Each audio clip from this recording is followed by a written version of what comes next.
Good morning, guys. We're starting out this morning with sunshine, dry roads, and a little bit of a warm and muggy feel. It's 70 degrees already in Branson with those dry roads and sunshine. It's a very pretty start. It is 69 degrees in Springfield, 69 degrees in Rolla, and 71 degrees to start in West Plains. Dew points are a little bit humid in the middle and upper 60s, so that tells us that it's sticky out there. You can see the colors filling in on that muggy meter map. So a little bit uncomfortable this morning as you wag and walk with Bear out there today, a dog named Bear. How cute is that? You're looking at some sunshine out there today. She's laughing. Some sunshine out there today. Temperatures in the middle and upper 80s. It will be warm and sticky. A storm or two will be possible. Most of us stay dry. A front comes in from the north tonight. That will be the focus for some showers and storms tonight into tomorrow morning. And then even in the afternoon tomorrow, you're looking at additional showers and storms with some partly to mostly cloudy skies and highs in the 80s. So chance of storms on Saturday. By Sunday, though, it looks like we dry out in a little bit. You'll have sunshine. It will be hot and humid with temperatures in the lower 90s. So after a healthier storm chance on Saturday, that won't be a washout. You just have some storms around. Nothing on Sunday. Then the storm chances increase going into next week. Some scattered showers and storms by the middle of next week. Temperatures stay pretty warm and humid in the upper 80s and lower 90s. So here's your 7-day sunshine today. And then of the weekend, Sunday will be the hotter, drier day. Joe, Jen. Thanks, Elisa. In our Reopening the Ozarks coverage, the Discovery Center is set to reopen its doors later today. The nonprofit has been closed for the past 14 weeks to serve as an emergency child care facility for healthcare workers. Caller 10's Nija McDonald joins us live now to explain more on what we can expect as they reopen. Good morning, Nija.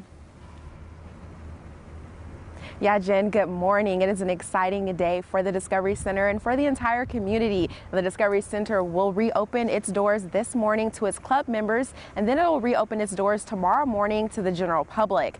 Now, Rob Blevins serves as the executive director for the Discovery Center and says that the group is very excited to be welcoming the community back. Now, Blevins says people can expect the same great hands-on educational fun that they offer. He says this will include a bit of a twist to ensure the group does all it can to keep staff and visitors safe at all times. For example, you can expect to have your temperature checked at the door and be required to wear a mask at all times. Blevins explained to me why and what exhibits won't be accessible right now due to the outbreak. Some things that people are used to seeing are a lot of the items where we moved air around. With fans or blowers, the air cannon, things like that really aren't safe with the coronavirus as it's transmitted through the air. We don't want to increase things moving around. And so we had to not get rid of, but temporarily place those in storage and bring out some new things. So we are going to have a tech lab that's going to be open where we'll be playing with virtual reality goggles. We'll have 3D printers. Well, Blevins says that the center has split up its opening hours into 2 shifts to help accommodate with social distancing. He encourages you to go ahead and give them a call before heading out to the center. Reporting live in Springfield, Nija McDonald, Ozarks First. Also reopening of sorts, in-person services will be returning this Sunday to James River Church. Seating is on a first-come, first-served basis. You will not have to make seat reservations. There will be enhanced safety and cleaning procedures there, though. The church has locations in Springfield, Ozark, and Joplin. The Missouri Job Center in Branson will reopen to the public on Monday, June 29th. The center will help job seekers to find employment as the economy continues to rebound from the coronavirus. They can also visit jobs.mo.gov and click on the job seekers box for more Branson area job openings. The center hours of operation will be Monday through Friday from 8 a.m. until 5 p.m. We need to put crime into focus for you this morning. A man from Rogersville who was found guilty earlier this year of his daughter's boyfriend's death will be sentenced today. Burton Folsom was convicted of second-degree murder and armed criminal action in February. Rogersville police say Folsom shot 26-year-old William Meyer in the back of the head after an argument in April of 2017. According to court documents, Meyer was dating Folsom's daughter, Amanda Lowry. Using wastewater to track COVID-19 is something the city of Springfield is doing as part of a study with the state and the University of Missouri. It includes taking samples of wastewater to send off to a lab to test for COVID tracers. Now, these tracers they're looking for are not the same as the live virus, and they don't believe anyone can contract the virus through wastewater. Ron Petering is the Assistant Director of Environmental Services for the city, and he hopes to be able to let health officials know of potential spikes in cases before they actually happen. The hope is that it gives data points on how many people might have it, but again, aren't exhibiting symptoms, but also that is maybe as a leading indicator. There's some evidence that it might be able to spot the trends in the wastewater before they manifest themselves in the number of cases in the community. So it might be able to give a heads up for health professionals of what may be coming a week or so down the line. The city has participated in pilot programs of this study, and now it will be expanding to other communities across the state starting in July.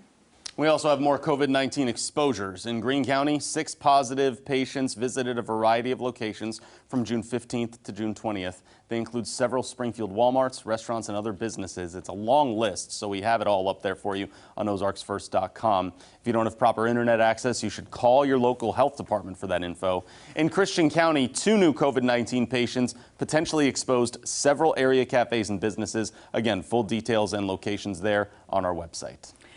News from around the region. Testing for COVID-19 has increased in Arkansas, but some in Washington County say they're trying and still getting turned away. Statewide, 925 people per 10,000 are being tested, but in Washington County, that number drops to 625 per 10,000.